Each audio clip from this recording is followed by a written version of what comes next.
Hey there, my name is Cole Adams, and you are watching the best college basketball podcast out there that covers the entire sport of college basketball, brackets, bubbles, and bid stealers. Now, here are your hosts, Sam Fetterman and Jonathan Lidskin. Season 6, Episode 106 of Brackets, Bubbles, and Bid Stealers. I am Sam Fetterman. That is Jonathan Lidskin. That is the great Jack Church. Every single time. This is your second and final appearance on Brackets, Bubbles, and Bid Stealers of Season 6.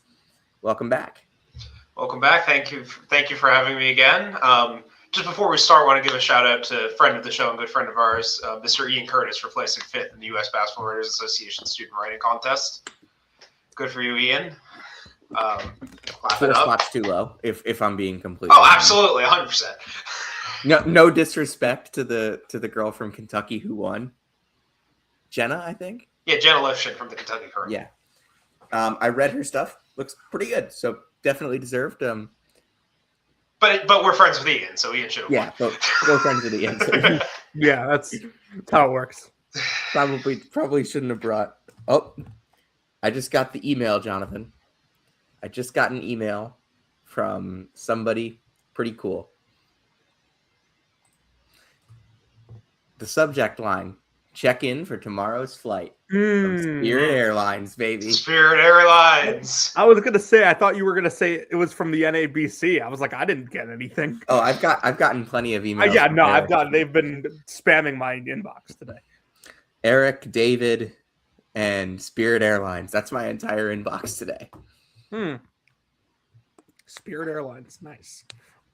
Jack Church, you know why you're here. I do know why I'm here. We are 3 days away from the women's Final Four, but before that, the WBIT final is tomorrow night between Megan Griffith's Columbia Lions and BYU. I didn't know that they were any remotely. I didn't know that BYU was remotely passable at women's basketball. I don't know. BYU knocked out Kelly Harper. What is a high major team in the WBIT? Do we care about them? I think one of the things that gave Minnesota a lot of momentum coming into the season was winning the WBIT last season. It's something they've talked about a lot. It's something they talked about a lot when they beat Ole Miss in the second round, and Mississippi. We're decently competitive with UCLA in the Sweet 16 game. Eventually, UCLA became UCLA and pulled away in that game, but Minnesota has taken a lot of credit. They made a WNIT run 2 years ago. They won the WBIT last season, and just playing postseason basketball has been good for them. I think BYU is a program, and Columbia as well, who could take a similar approach from just playing deep into March and into April this season. Even if it's not the NCAA tournament. What we have on the women's side is essentially what we had on the men's side last year. 4 teams that are just a lot better than everyone else. Yes. UConn, Texas, UCLA, South Carolina. This year, those teams are a combined 7 losses.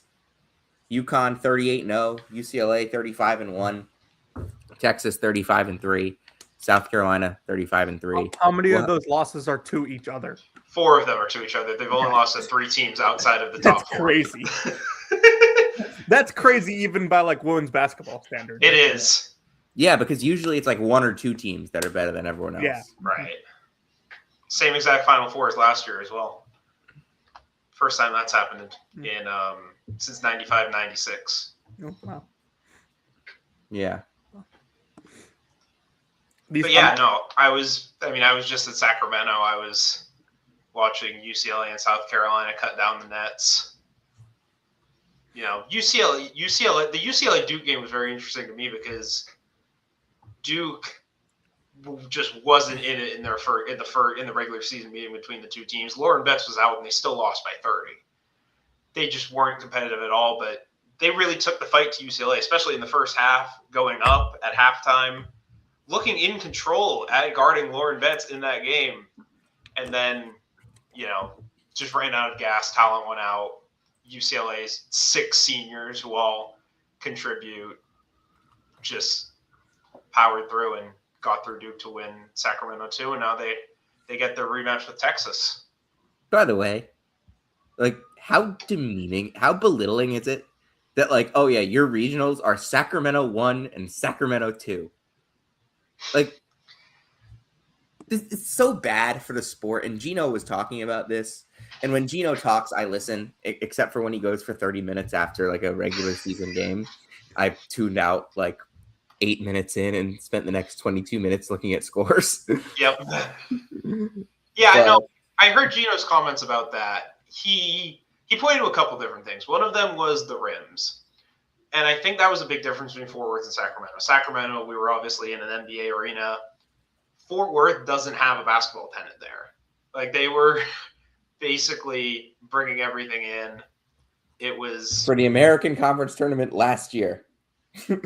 Not even this year. It's just not something you're used to. Their only tenant is the professional bull riding team, which I didn't even know bull riding teams existed. And then they have the NCAA gymnastics there every year. But I thought Sacramento, from me being there, was a very well-run event. I mean, attendance was hurt by the fact that, there was only one true West Coast team in it, and it was just hard for travel. And that's going to happen. But that's why it shouldn't setup. be in. That's why it shouldn't be in Sacramento. Like, they did the last time they did a regional in the Northeast. UConn was the 2 seed, and NC State complained so much that we're never going to have a regional north of Philadelphia again. Well, they did have Albany, but UConn wasn't in Albany that year. No, UConn was not very good that year. Yes, but they made the Final Four anyway. Regardless, yeah. UConn takes on South Carolina. This is game 1. This is the best player in the country, Sarah Strong, and the best team in the country all season. UConn, undefeated, hasn't lost a game since Kim Caldwell beat them. This is true. Just an incredible sentence of things to say. Jack, what are you looking for in this matchup between, just 2 teams that are clearly among the best in the country? I think this game is going to depend on, can Joyce Edwards match the level of Sarah Strong. I think Joyce Edwards had a really good game in the Elite Eight, scored 24. It was a 24-point double-double. I forget the exact number of rebounds, but just had a really good game, was running things offensively, was getting defensive stops, was really making TCU struggle both ends of the floor.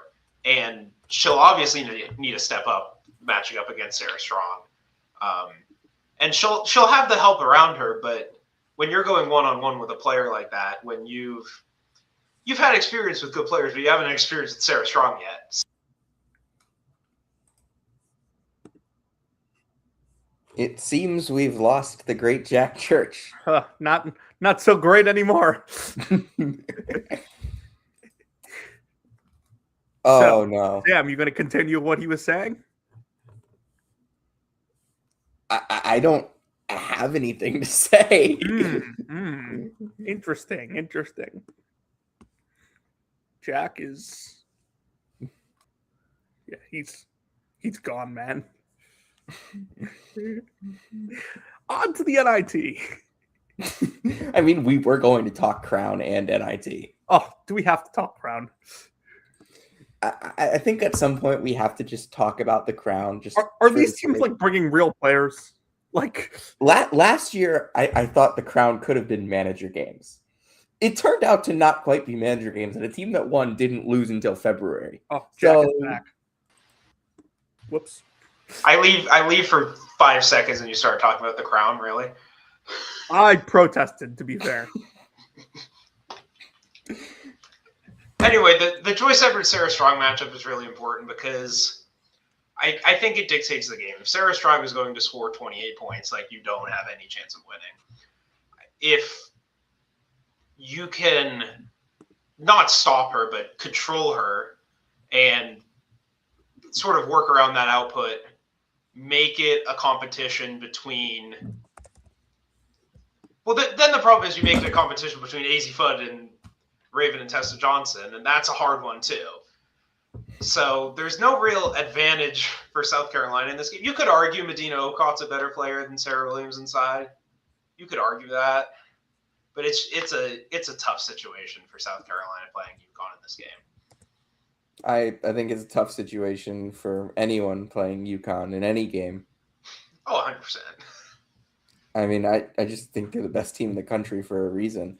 Like, there's been a lot of people talking all year about UConn, and like I see women's college basketball discourse mostly through Twitter. I don't listen to any podcasts. I don't follow the narratives.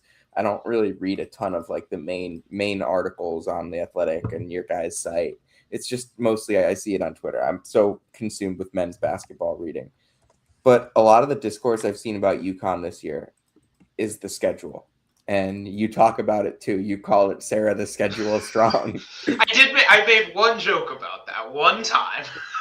And it was funny. It was funny. But like they're 9-0 in quad one coming into the tournament. And they've smoked quad one. Like they smoked Notre Dame. They smoked Tennessee. They smoked Iowa. Tennessee did have a third quarter lead. And then they won by 30. They won by 30. The one time they played a close game essentially all year was because Michigan straight up couldn't miss in the second half. And Silas Swords played the game of her life. And that's a team that made the Elite Eight. And then what have they done in the NCAA tournament? They were up 50 at halftime against a top half ACC team. North Carolina did keep it close for a half. Yeah, and they allowed 42 points in that game. 42. It's more than North Carolina scored in the Sweet 16 last year. It's progress. It's progress for Courtney Banghart's team. It team. is. Speaking of which, great hire, Northwestern. That hire to me seems like, from Carla's perspective, it seems like I'm going to go to a power conference job to audition for UConn when Gino hangs it up. Which is 100% the right move for her to make, and I think it's a great move for Northwestern as well. It'll be interesting to see if they're willing to throw the money behind it. That'll be what I'm looking for, because in the Big Ten, you just need money to build a roster. That's the reality. And I don't necessarily know they were doing it with McEwen down the stretch, so we'll see if the Berube hire comes with the promise of that. I think the more intriguing game in the Final Four is Texas UCLA. Absolutely. Because UCLA is the number one offense in the country. Texas is the number 2 defense in the country. UCLA hasn't lost, I believe, since it lost to Texas, or did it lose to South Carolina? No, it lost to Texas Thanksgiving Eve of the Players era. Yes, it lost. By the way, women's Players era, like good job, whoever invited those teams. Yes. Good job. Great job. Three of the 4 Final Four teams in Duke. Good work. Who we thought were cooked, and then they just turned it around and won the ACC and made the Elite Eight. We thought they were cooked. It turns out they just played all the good teams. They did the reverse Kim Mulkey. Yes. And then Kim Mulkey said something about Will Wade the other day, and I'm just like, yeah, those two people in the same room should not be allowed near each other. and they got Lane Kiffin in there too. Yeah, they got the trio. I've seen some nicknames for that trio that I probably should not repeat on this podcast. Yes. All right. I encourage the enterprising among the viewers to do their own research on those. They're very entertaining. But yes, very much do your own research. Be Aaron Rodgers when it comes to looking that stuff up. It's very good. Yes. But anyway, Texas UCLA. When I was thinking about this game overnight, because I've basically been up since 9:30 a.m. yesterday, since I flew back really early this morning. When I was thinking about this game, I thought back to that game in Vegas, and it really was just Texas dominating for the vast majority of the game. And turning UCLA over, I think it was 20 times in that game. And just they kept piling pressure on. They were up big at the half. UCLA found something in the second half to make it competitive, but I mean, Texas just dominated. But since then, UCLA has looked like UCLA basically until the Elite Eight, when they sort of got that scare from Duke. Meanwhile, Texas was playing whatever everyone thought to be the best Elite Eight opponent in Michigan and just completely destroyed them. We were watching that game a little bit before the South Carolina game started in Sacramento, and it was just constant. The defensive performance was incredible. I think Michigan shot 23% in that game against Texas in the Elite Eight. Just couldn't get any good shots off, couldn't really produce anything, couldn't get their stars going. And that's what Texas forces you to do. The question is, does Texas have anything for Lauren Betts? They did in the first game, but Betts has improved so much since then. UCLA as a team has improved so much since then, so they don't need to rely on her as much. It's going to be a really interesting game to close out Friday night in the national semifinals of the Final Four.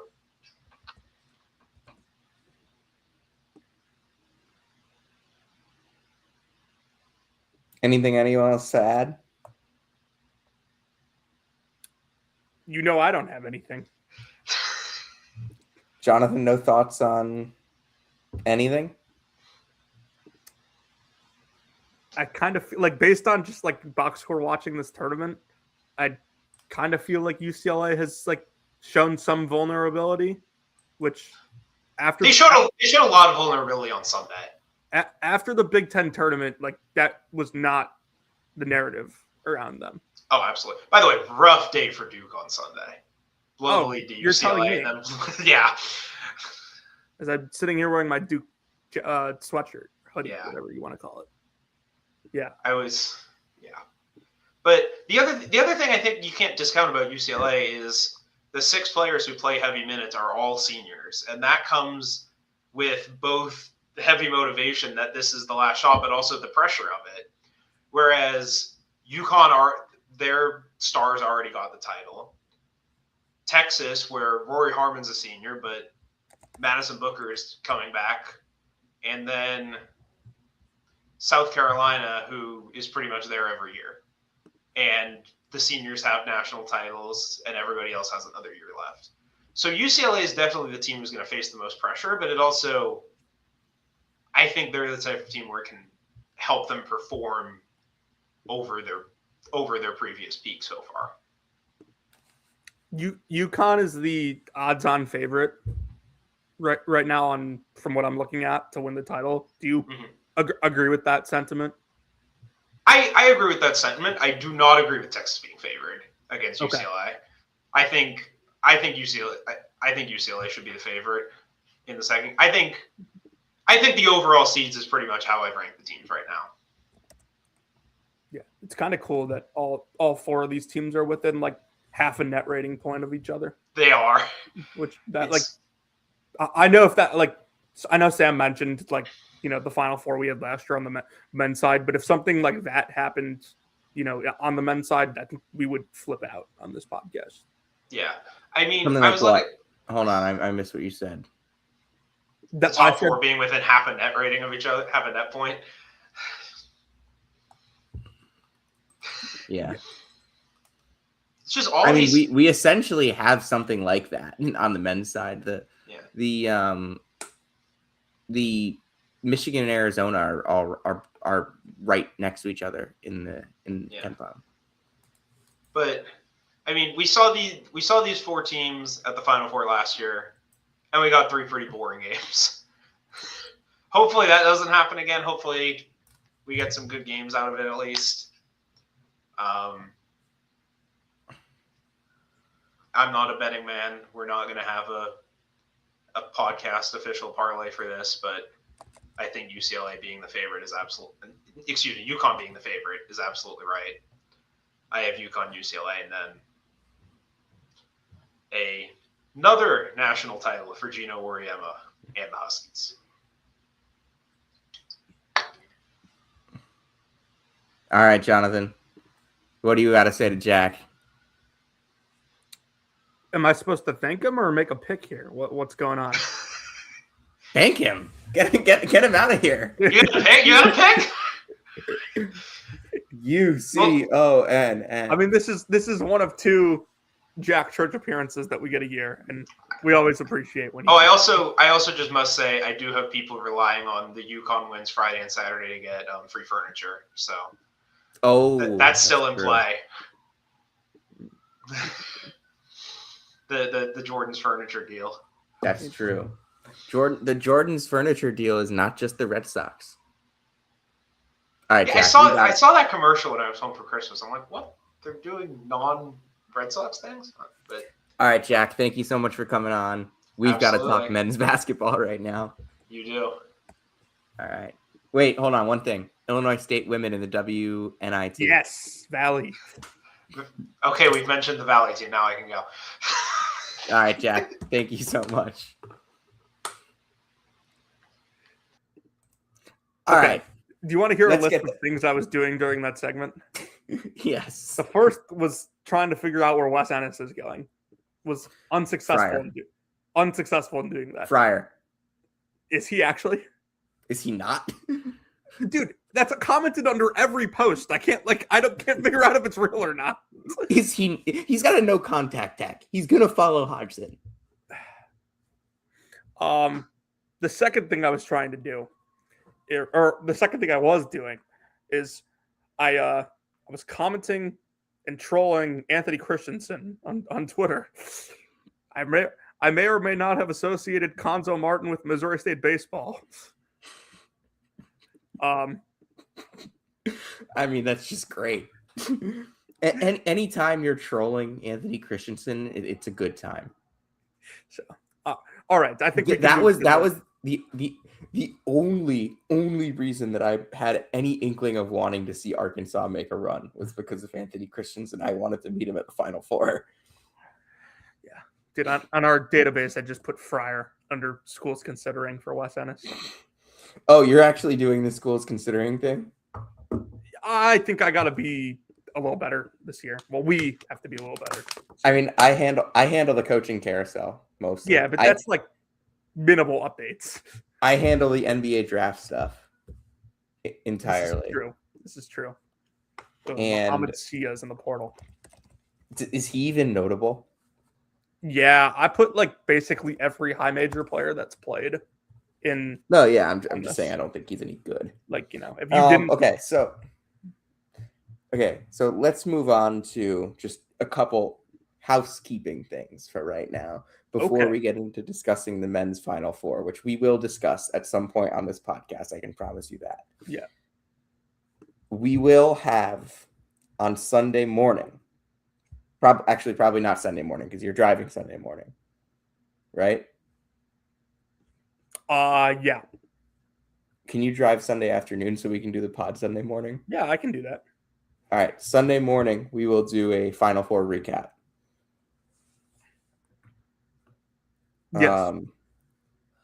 That will be in person, in the same room podcast. Oh. Those never go well. No, those are very bad. We'll figure it out. We will also post the brackets, bubbles, and bit sealers in front of the JW Marriott bracket. That will be a thing. At some point, you guys will see that. And on Tuesday morning, on Monday night, after the national championship game, this might be at 2 a.m., but we will have a national championship game recap pod. Yeah. Season 7, episode 1 will be next Friday night. Coaching and everyone around me growls. Hey, this is episode 106. This is by far the most we've done in a season. Yeah, there's no off season on brackets, bubbles, and bit sealers. It does not stop. There's like 6 episodes in seasons 1 through 3 combined. Yeah. Season but 4 I wasn't around then. No, you were. You were around in season 3. Seasons 1 and 2, I was not. You were around in season 2. You were not around in season 1. What do you mean I was around in season 2? Season 2 was. Oh, I did the pods at like the end of season 2. There were there were no pods until the end of season 2. Yeah. There was one pod in And season Nico 1. was doing it with us. Yeah, the original co-host of Brackets, Bubbles, and Bid Stealers was Nico. Nico Elite Takes. It was you, Nico, me, and then Andrew. What a crew. Shout out Andrew. I was talking to him the other day. All right, let's preview the Final Four. 27 minutes into this podcast, and we're finally talking about the men's Final Four. Yeah, how about that? Trying to figure out what episode this was. Oh, this is the one where he walked past the back of the pod? Season 5, episode 23? No, dude, episode 23? This was in like early March. He's just pulling a random episode. All right, Jonathan. That was probably a team preview. All right, Jonathan. Which game do you want to start with? I want to go in order. Okay. Like chronological order. I assumed that's what you meant. Yeah. UConn, Illinois, game 1 of the Final Four, 6:09 p.m. Saturday night, Jonathan. These two teams played early in the season. They played at Madison Square Garden. I was there on Black Friday. Jonathan, what do you remember from that game? I'll talk about it too, but I'll kind of let you start. Thanks to Christian Ojakjian, I now remember that it was played on an NBA Cup court. That is correct. Keaton Wagler did not play very much. Kylan Boswell played a lot. And Illinois really hadn't figured out their team yet. It was Braylon Mullins' first game back too, I think. So UConn really hadn't figured out its rotation yet. These are just two completely different teams, for better or for worse.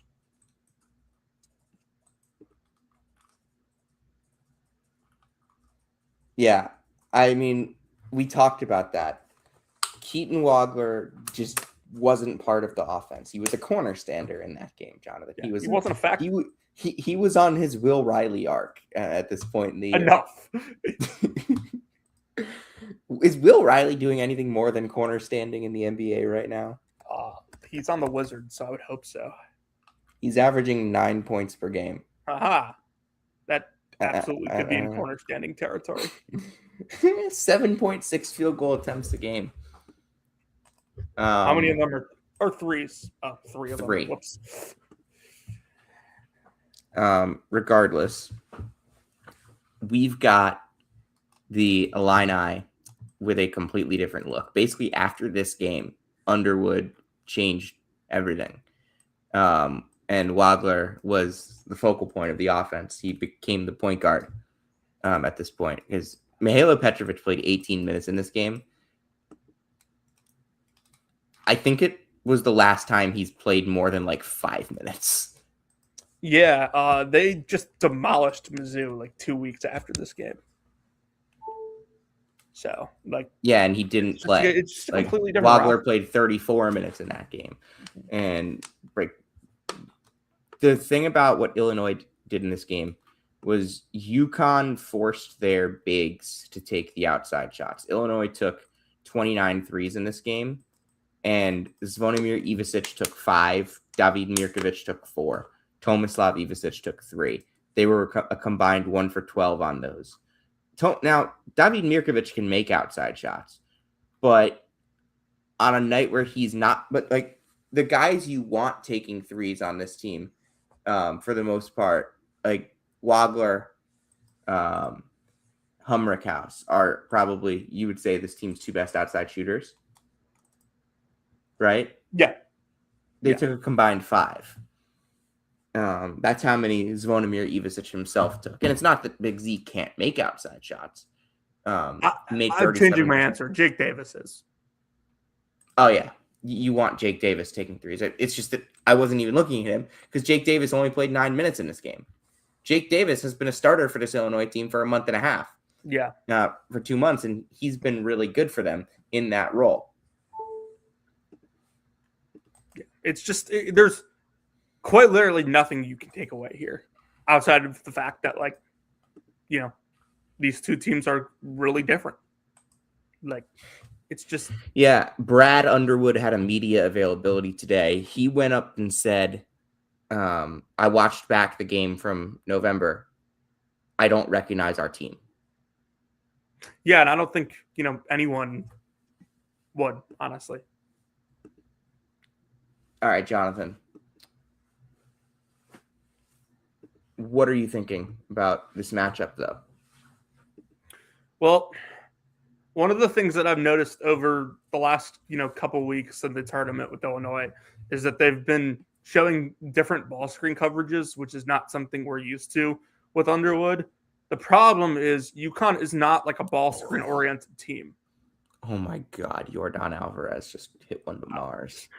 UConn is not a ball screen oriented team. So, No, they're not. Do you think Illinois can, chase and show around all the off ball screens that UConn runs? Is UConn going to start the game 1 for 18 from three again? Probably not. So I think, the issue you're looking at is UConn does do well on the offensive glass, and Illinois probably prevents that. Is UConn going to win the turnover margin significantly like they did against Duke? Not sure. Illinois doesn't really turn it over at all, but they also don't turn you over at all. So I think like the Duke game, if Illinois can get Terrace in foul trouble and keep their foot on the gas, if that happens, Illinois wins. If you're going to single cover Terrace, he's going to get whatever he wants again. Yeah, and I think that's one of the keys that we've looked at with UConn throughout this NCAA tournament. Terrace Reed is playing as well as anybody in the country. He's got 31 and 27, 10 and 13, 20 and 5, 26 and 9. He's dominated single coverage, and as I mentioned last night, I thought he did a really good job when he was doubled. Illinois' defense has been really good structurally. I think throughout the year, they don't really break their structure. They are who they are. Whatever they're doing in their defense, they played a lot of drop throughout the year. But as you mentioned, they've been showing different coverages, but they're very disciplined in those coverages. And I think that's something that defensive coordinator Cam Crocker and the rest of this Illinois staff has done a really good job drilling into them. They don't foul. They don't put. So I don't think they're going to put Terrace on the line. I don't think they're going to put UConn's guards on the line. And I don't think UConn is as much of a free throw generating team as they were even during their championship years when that was obviously not the biggest part of their game. But I thought Tristan Newton was really good at getting to the line. Klingon obviously did it a ton. I don't think they have that rim driving presence quite as much from Demery as they did from Newton, just simply because he's not on the ball as much. And I think that's totally fine. They don't need to. I think their offense is probably best suited with this team to not having guys on the ball that just want to get to the rim and do all of that. I think that they don't have the skill sets for that the way that they did a couple of years ago. Not that Demery isn't good. He's very good. He's been tremendous defensively all year. I thought he made a couple big shots, and he has given them an element of rim pressure. It's just that they need guys like Mullins and Caravan to make shots. And down the stretch run of that game, they made a couple against Duke. Yeah, I think that if you really look into the nitty gritty of this, I think I would give the slight matchup advantage favorite towards Illinois, but really don't have a definitive lean either way, honestly. Yeah, I like both teams. I like both of these teams here. It's one of my favorite games. I think it'll be one of my favorite games of the year. I think it'll be more entertaining than the one in November because I think both of these teams kind of know more who they are now. Last time these teams played, I think Malachi Smith was awesome. Just was probably his best game of the year. Don't think you're going to see that from him. Yeah, I doubt it. I don't think I really have anything else. If UConn can, because UConn's a good rim protecting team. If they stay out of foul trouble and can, not get killed on the boards, like, I think they'll have a great chance. Yeah. Who do you think wins? I'll give a slight lean to UConn. Last run with the staff, Underwood's done a really good job in the tournament, but like, I'm done ever doubting Hurley. I think Illinois is gonna win. I think UConn's just a tougher team to prepare for than. I agree. Not to say that but Illinois they isn't have 5 to prepare days. for. Like this is not a 1-day scout. No, it's a week scout. I think they'll have time to come up with something. I trust that they will be able to. And I think Illinois will eke out a close win. I'll take UConn by, a couple points. What's the line for this game? It was Illinois minus 2.5. Probably down to 1.5, right? Ken Palm has its Illinois No, minus 4.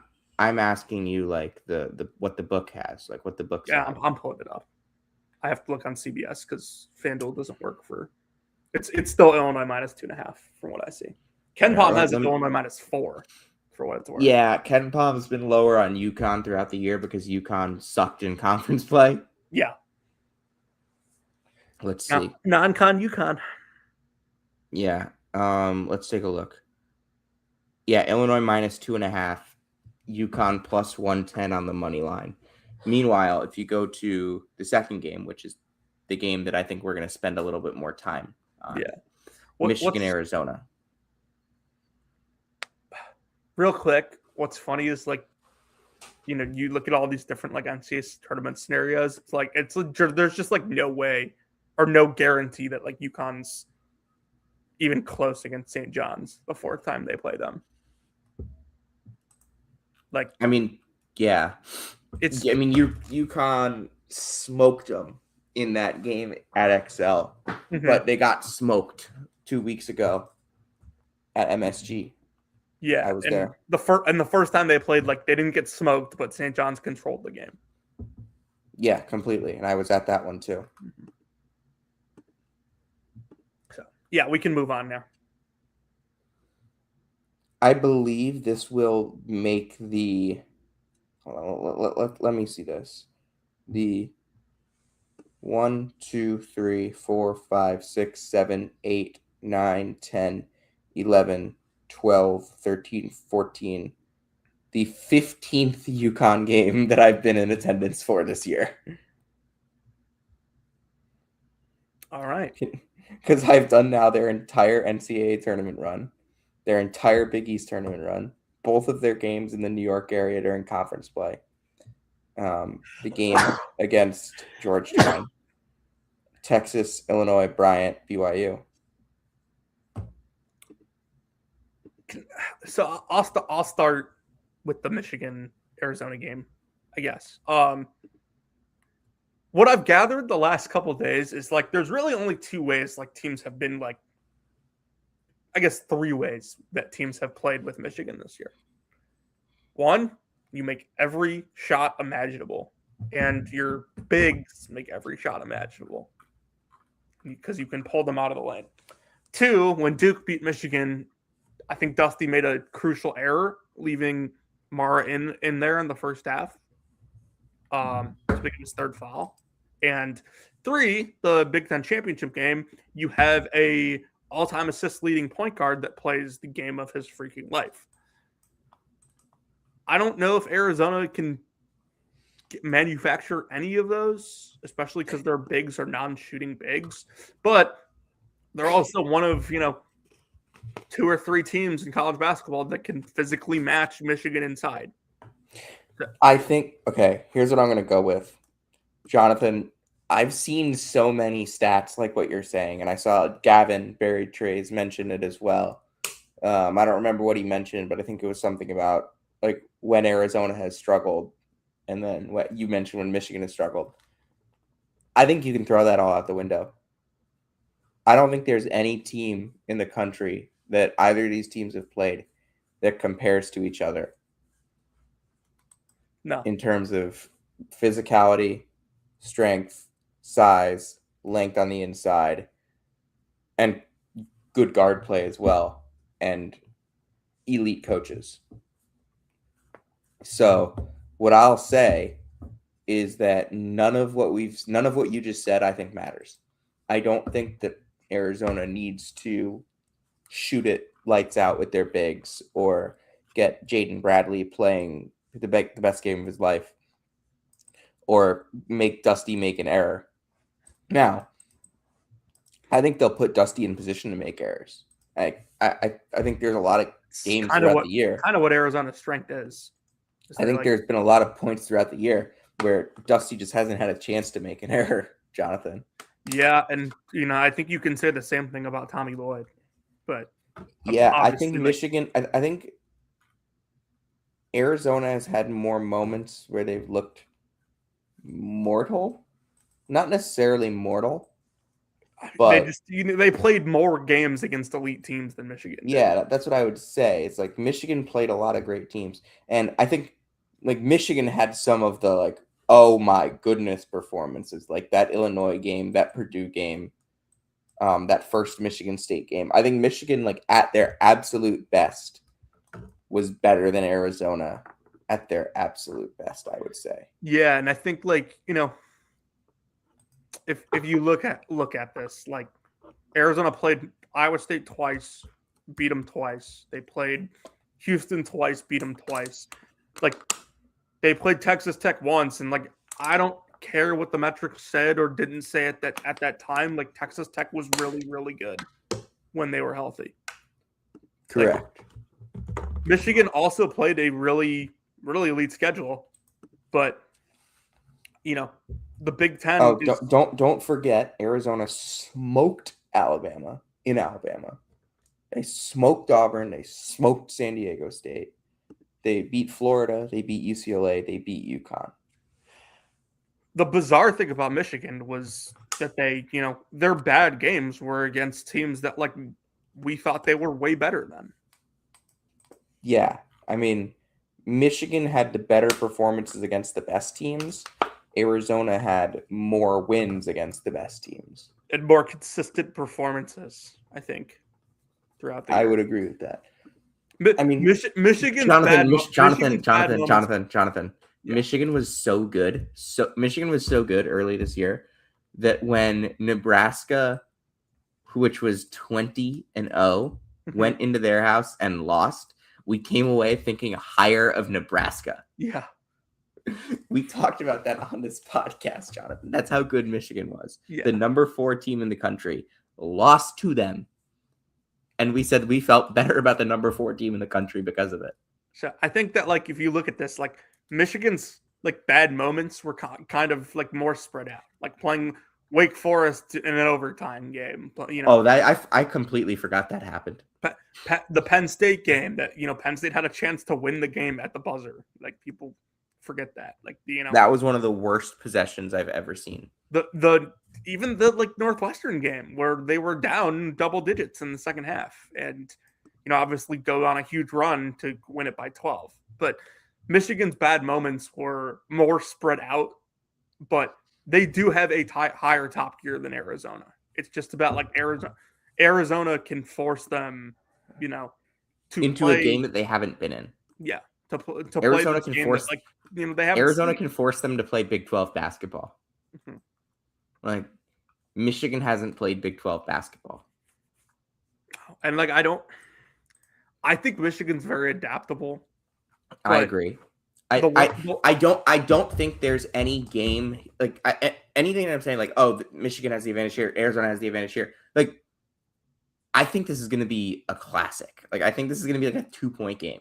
I cannot tell you who's going to win, John. Like if you're Michigan, I don't think you can say that like Michigan isn't adaptable when you win games at Michigan State, at Purdue, and at Illinois, like in 3 separate occasions. But like we've been saying, and at Iowa, they won at Iowa too, another Elite 8 team. We've been saying, for the last 2 months, it feels like that Arizona is more prepared than any team in the country for any style of basketball.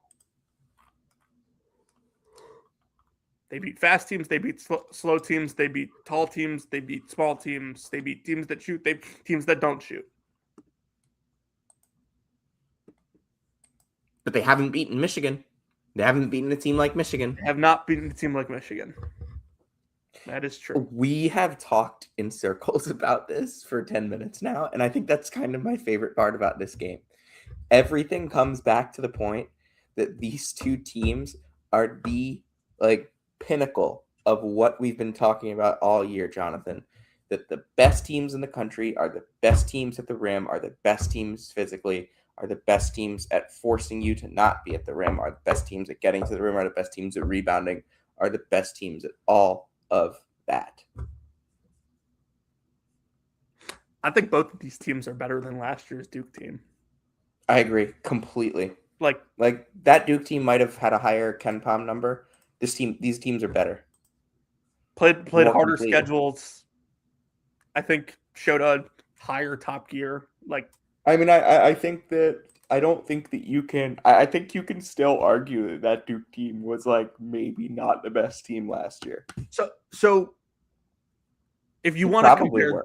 it's tough to compare, but here from what we saw, we didn't see Duke's highest gear until that Alabama game in the Elite Eight. That's when we saw Duke at its peak last year, and that was really elite what they did in that game. What we saw in the second half of the Arizona Purdue game, and what we saw in really the first half and continued into the second half of the Michigan Tennessee game, we saw those glimpses of those teams all year from Arizona and Michigan. Yeah, I mean, we saw Michigan. We saw them do those things to teams time and time again. We saw Michigan do this in November, 3 nights in a row, and we right then said they had what was their KenPom number on November 27th in the morning, Jonathan? On November 27th in the morning. It was 34.86 on November 27th, Jonathan. Yeah. And that's with a 1 point overtime win against Wake Forest, by the way. Yeah. They went up 4 points for beating number 1 Gonzaga by 40. It was so funny because Michigan plays that game against Wake Forest, and then they play the game against TCU the same week. And I'm sitting here on this pod, it'll probably take Michigan a little bit of time to get it together offensively because they have a bunch of new guys playing together, and it's a weird roster build. And then they get to Vegas, and it's just the greatest team ever. Yeah, it was unreal. I don't think, and I said this on the pod at that point, that was the single greatest MTE performance of all time by any team. Yeah. Meanwhile, Arizona's playing this these gritty games, and it's there's the 3-point shooting aspect gonna hurt Arizona eventually. They won at UConn, but Terrace didn't play, and then they play Alabama, and they went on either. Then they went and played Alabama, and the game was close, and all of a sudden Arizona goes on this unbelievable run, and the game was just over, and they blew them out. Yeah, I mean, the thing about that game was that they made threes. They made 10 threes in that game, and we were oh, so this is what their ceiling is. If go look at the game flow and I know. I remember they went on a 28-3 run. Arizona at the 19-minute mark, not even of the second half, had a 43% chance to win. At the 14-minute mark, it was 96.6. Yeah, it was one of the best runs of the season. Mm-hmm. Michigan, I do think Michigan has a higher top gear, but Arizona has a pretty darn good one as well. Yeah, and that came a week after they smoked Auburn by 30. Game was never close. Yeah. Mm-hmm. And that was kind of back when we weren't sure if Auburn was good or not. But although they had already played Houston. Hey, shout out Auburn. They are going to Indy. They are. Second straight year Auburn's made the Final Four. They will have to face Jonathan Lidskin in the other team's cheering section. And Connor Burns. Yes, that is true. Dude, I have to buy a Illinois State NIT like Final Four shirt. I mean, of course you do. So we'll get to our Valley update later. But my thought kind of on Arizona and on Michigan. First of all, Auburn lost to both of these teams by 30. Yeah, that doesn't exactly show you the greatest picture in the world, but yeah. Hey, actually, Auburn lost to Arizona by 29 and Michigan by 30. Michigan by 1. Transitive property. By the way, like, completely reasonable outcome, too. Yeah. Is that their only common opponent? No, they both played San Diego Do we have State. anything schematically here? Because like we haven't even gotten into that aspect. I don't really think there's anything schematically because both of these teams are so malleable because they're just they're so bruising similar bodies. They're so similar. Like I just think both of these teams are just gonna throw big bodies on big bodies, and it's gonna be like, all right, whose big bodies are gonna swing harder? Can Arizona force the Elliott Kiddo game? That's why I picked Arizona. Like that in my bracket, that is why I picked Arizona. Elliott Kiddo's playing at a really high level right now.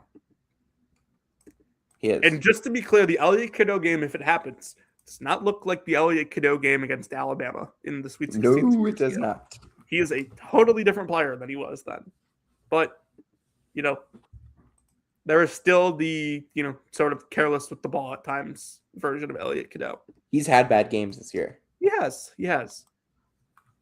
He's also playing the best basketball of his All-American career. next year. Huh? All-American next year. And McKinney. They're going to be so good.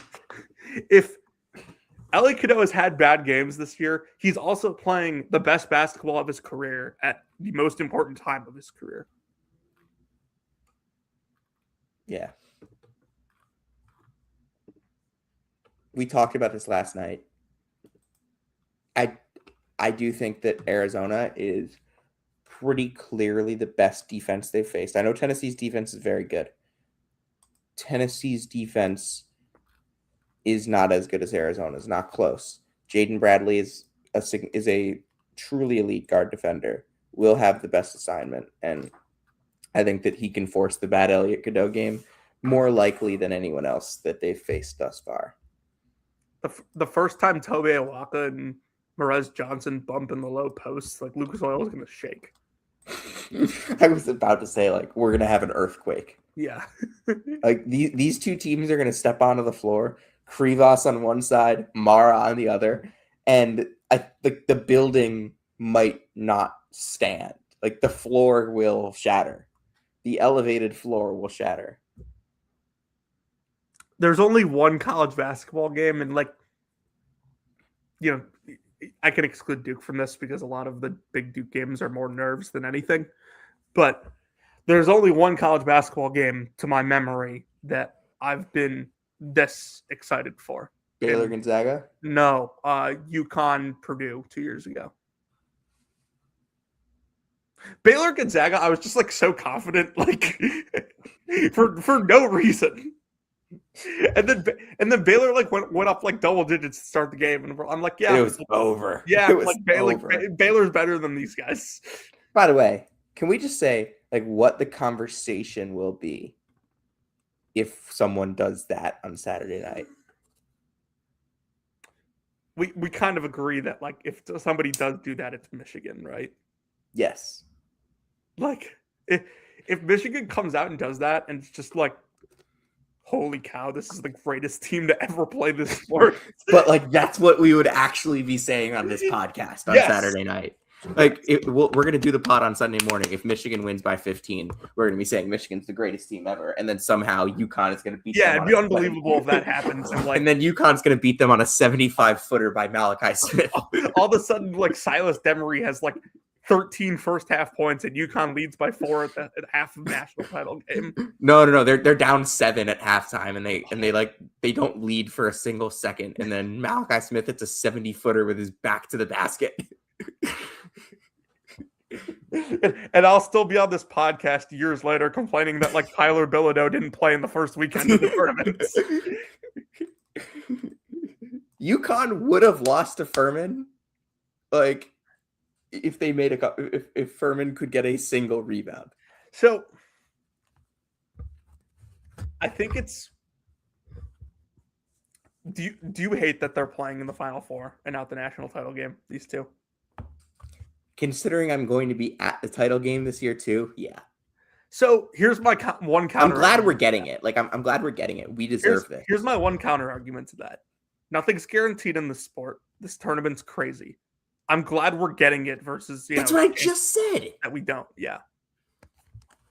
Yeah, because we got Duke Houston last year. We got Duke Auburn last year in the regular season. Didn't get Duke Florida. We got Houston Auburn too in the regular season last year. Shout out Ja'Kai Howard. Yeah. Yeah. That was the Tahad Pettiford game. It was one of the Tahad Pettiford games. Yeah. There were more Tahad Pettiford games when he was a bench player than when he was a starter. I compared Jason Crow to him the other day. And I'm not thrilled that I did that. I'm very much looking forward to our discussions because, like, Tuesday night is when I start scouting. Yeah. I have to go back and watch Tyron Stokes again. Not excited for it. Do I have anything else here? Like, I do. We haven't said the name Yaxel Lindeberg yet. Like, we haven't. Nor have we said the name Braden Berries or Jaden Bradley. Like, we have to talk about these guys. Yeah. We've talked about them so much all year. Is there any new angle? There's no matchup advantage unless Michigan just comes out and hits every three. What if Arizona comes out and hits every three? They don't shoot enough for it to matter. There will be like 4 of them. They go 4 for 4. They go 4 for 5 in the first half. I mean, that probably puts them up 8 at halftime. Honestly, yeah. But yeah, Michigan plays. Okay, Arizona plays like the lowest variance of basketball that I've ever seen from an elite team. Yeah, and that's why I don't see Michigan just coming out and smoking them. And that's probably why, if they do, that we'll be sitting here saying that Michigan is the greatest team ever on Sunday night or on Sunday morning. What would it take for Arizona to come out and smoke Michigan? Mara foul trouble, I think. I think Michigan can still hang in this game. Michigan should, like, in theory, still be able to somewhat hold if Mara's on the bench. Like, is it literally like, Yaxel like comes out and is it literally like 2 Michigan players collide and like get hurt on like the first play of the game? No, I think there's a way. Like, Arizona wins by double digits if they make like 8 threes in this. If they can make 8 threes and like keep Michigan away from the rim a little bit. You know what? Michigan can take some bad shots at times. I think that's because I think Michigan. There's a chance that they can. Like, Arizona's really good, really like Michigan's really good at this too. But Arizona's really good at keeping away from the rim. Yeah, I think maybe Arizona's method to winning easily is probably just forcing bad shots. I would agree. But my stat, Jonathan. Do you know how many total kill shots these two teams have given up this year? Combined. I know Arizona's given up like 2. Correct, 2. I'd say Michigan's probably given up a couple more, like 6, I'm going to say total. Michigan's given up 3. Okay.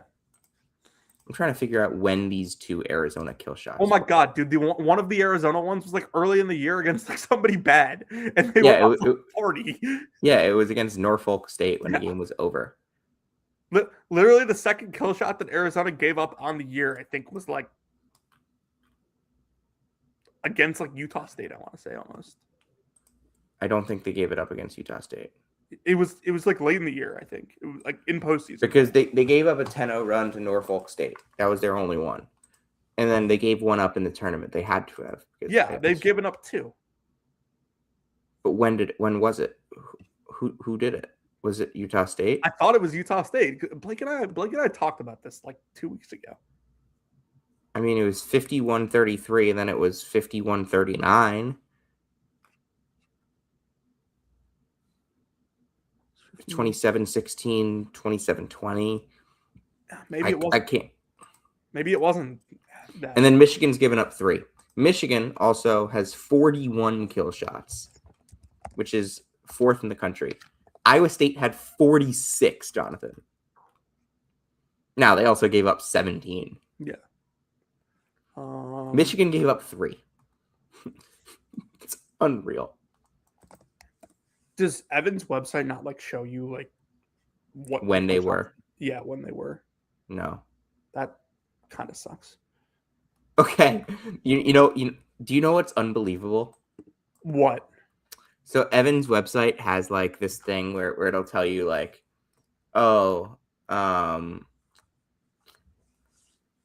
it says like this team is volatile, this team's been bad recently, this team's been really good recently, this team's consistent. On his website, it has Michigan as this team has been kind of bad recently. They just beat Tennessee by 30 in the Elite Eight. That's how good this team has been all year. But okay, of every team that's in the top 100 in Evan Mia's rankings, the teams that have played the best against the best teams: Arizona, Wisconsin, Michigan. Those are the only teams that are like in the top 30 of opponent adjustment. Like how well teams play against better teams versus how well they play against bad teams. IU Indy is actually number 1 in the country in this stat, Jonathan. Do you know who's dead last? No. NC State. Do you know who's second to last? Who? This is a pretty easy one. We've talked about this all year. I'm blanking. Tell me. It's a team that has lost by. It is a team that has been outscored by 135,000 points in the second half by John Shire. Oh, Louisville. Yes. Yeah, that checks. I'm trying to like find this. I mean, they're the two best. These are the 2 best teams in the country by every reasonable metric. Yep. They're the 2 best teams in the country against the best teams in the country. What was Arizona's second? I'm still trying to figure out this second kill shot. I can't find it.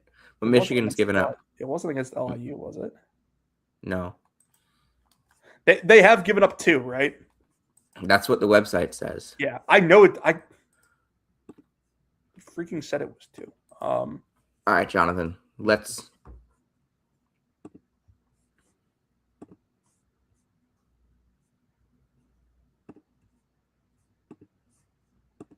what? Let's talk NIT. They give up a 13-2 run to Purdue. That's not a kill shot. But that's not a kill shot. All right, Jonathan. Wrong banner. Oh, is it Valley update time? It's Valley update time. Oh, they give up a 14-0 run in the second half of the Big 12 title game to Houston. Right. That was the second one. Like, do you want me to tell you the truth here? Yeah. Illinois State doesn't play up to these teams. They're not like built that way.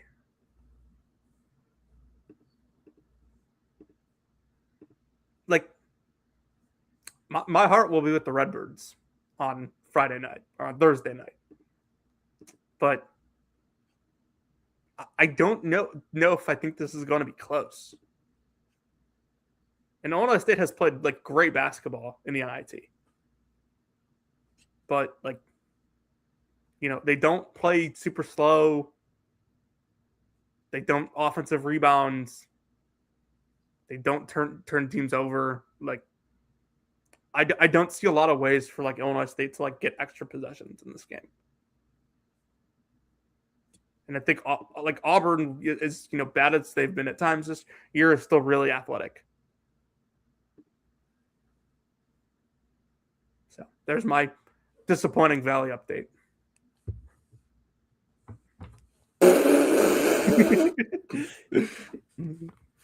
Go Birds!